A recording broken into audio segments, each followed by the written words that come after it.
আসসালামু আলাইকুম everyone, welcome back to my channel. আজকের পর্বে আপনাদেরকে তৈরি করে দেখাবো ঝটপট একটি চিকেন রোস্টের রেসিপি। আর আজকের এই রোস্টটা আমি তৈরি করে দেখাবো ব্রয়লারের মুরগি দিয়ে। তো আশা করছি আজকের রেসিপিটা আপনাদের কাছে ভালো লাগবে। আর রেসিপিটি ভালো লাগলে প্লিজ ভিডিওতে একটা লাইক দিতে ভুলবেন না।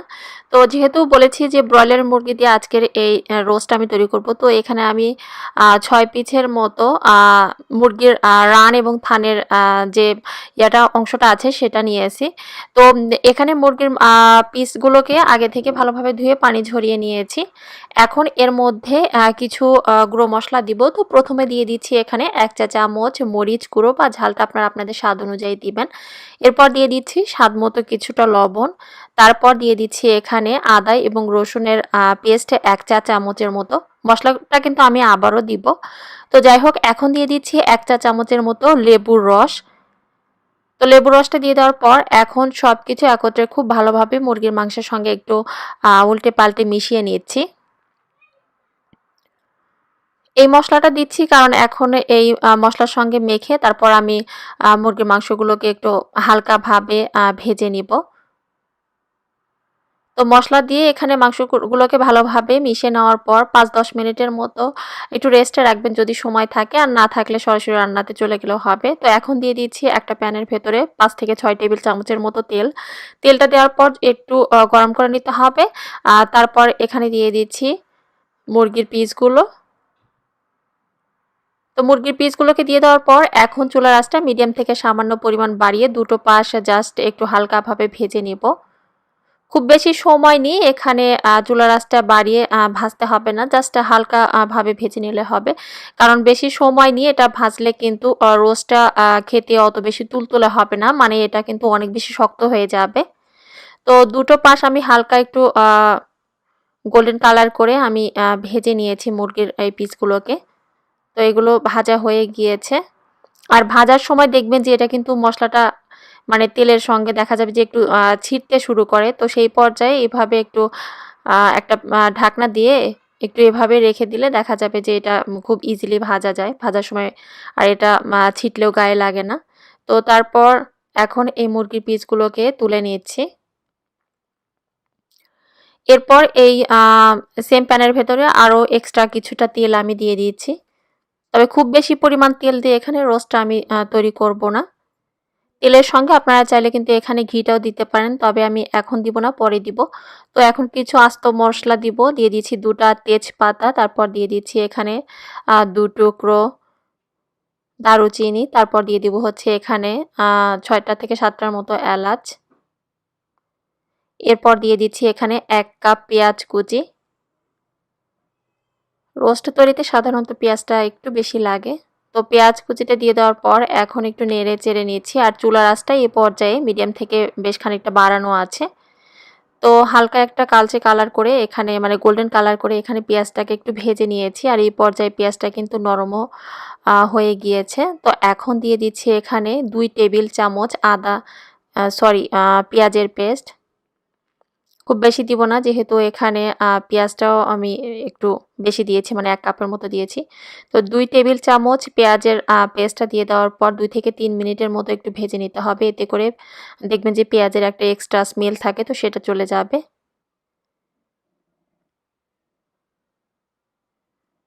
তো কিছুক্ষণ এগুলোকে ভেজে নেওয়ার পর এখন দিয়ে দিচ্ছি আদা এবং রসুনের পেস্ট 2 টেবিল চামচ ভরে এখানে দিচ্ছি। আদা রসুনের পেস্টটা দিয়ে দেওয়ার পর আবারও সমস্ত মশলা 2 মিনিটের মতো একটু নেড়েচেড়ে ভেজে নিব।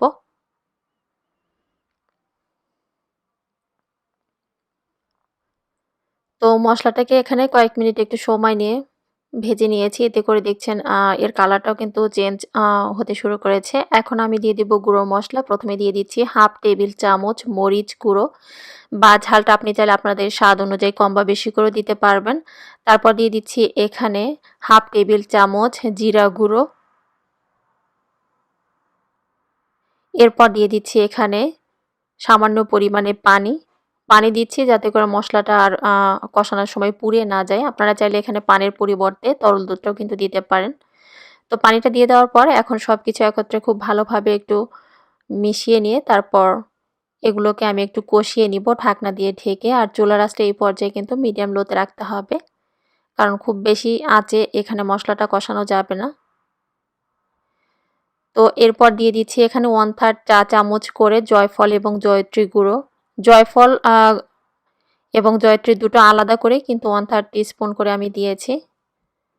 তারপরে একটু নেড়ে চেড়ে মিশিয়ে নিয়েছি। এখন দিয়ে দিচ্ছি এখানে গরম মশলার গুঁড়ো 1/2 টেবিল চামচ।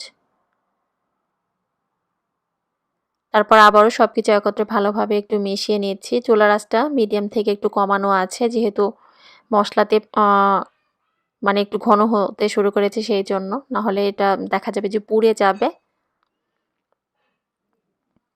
আর এখানে আসলে প্রত্যেকটা কাজ একটু সময় নিয়ে করতে হবে, মানে ধাপে ধাপে মশলাটা দিতে হবে এবং একটু সময় নিয়ে এটা কষিয়ে নিতে হবে। এখন দিয়ে দিচ্ছি 3 টেবিল চামচের মতো বাদাম, কিশমিশ, এগুলো নিয়ে আমি একটু ভালোভাবে পেস্ট করে রেখেছিলাম সেই পেস্টটা। এখানে বাদাম, কিশমিশ এবং পেঁয়াজ বেরেস্তা সবকিছু একত্রে আসলে পেস্ট করে নিয়েছিলাম। তো সেটা দিয়ে দেওয়ার পর আবারও একটু নেড়েচেড়ে মিশিয়ে আরও কিছুক্ষণ সময় নিয়ে একটু চুলার আঁচটা মিডিয়াম লোতে রেখে ভালোভাবে কষিয়ে নিতে হবে। তারপর দিয়ে দিচ্ছি এখানে 3 টেবিল চামচ টক দই। আর টক দইটাকে এখানে পানি ঝরিয়ে নিতে হবে। তো টক দইটা দিয়ে দেওয়ার পর আবারও সবকিছু একত্রে খুব ভালোভাবে একটু মিশিয়ে নিয়েছি এবং চুলার আঁচটা লো থেকে সামান্য পরিমাণ বাড়িয়ে এখন ঢাকনা দিয়ে ঢেকে কিছুক্ষণ পর পর ঢাকনাটা খুলে মশলাটা আমি একটু সময় নিয়ে নেড়েচেড়ে ভালোভাবে কষিয়ে নিব। তো টমেটো কেচাপ এখানে দিয়ে দিচ্ছি 1 টেবিল চামচ। তারপর আবারও সবকিছু একত্রে খুব ভালোভাবে একটু মিশিয়ে নিচ্ছি।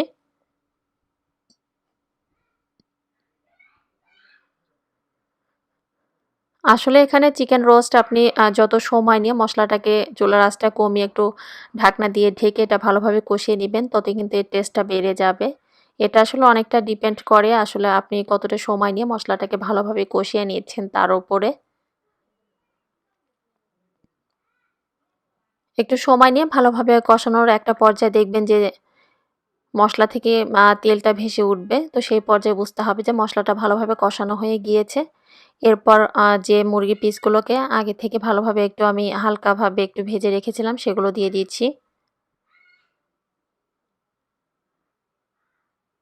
এখন এই মশলার সঙ্গে মুরগির পিসগুলোকে ভালোভাবে একটু নেড়েচেড়ে ভেজে নিব। তো তার আগে দিয়ে দিচ্ছি এখানে স্বাদ মতো কিছুটা লবণ। লবণটা কিন্তু একটু বুঝে দিতে হবে।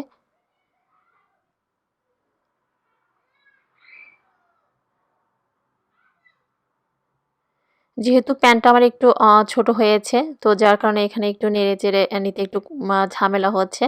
আসলে রোস্ট রান্না সাধারণত একটু ছড়ানো প্যানে হলে বেশি ভালো হয়। তো নেড়েচেড়ে তারপর ঢাকনা দিয়ে ঢেকে চুলার আঁচটা লো থেকে বাড়িয়ে একটু সময় নিয়ে এখানে মশলার সঙ্গে মুরগির পিসগুলোকে ভালোভাবে আমি কষিয়ে নিব।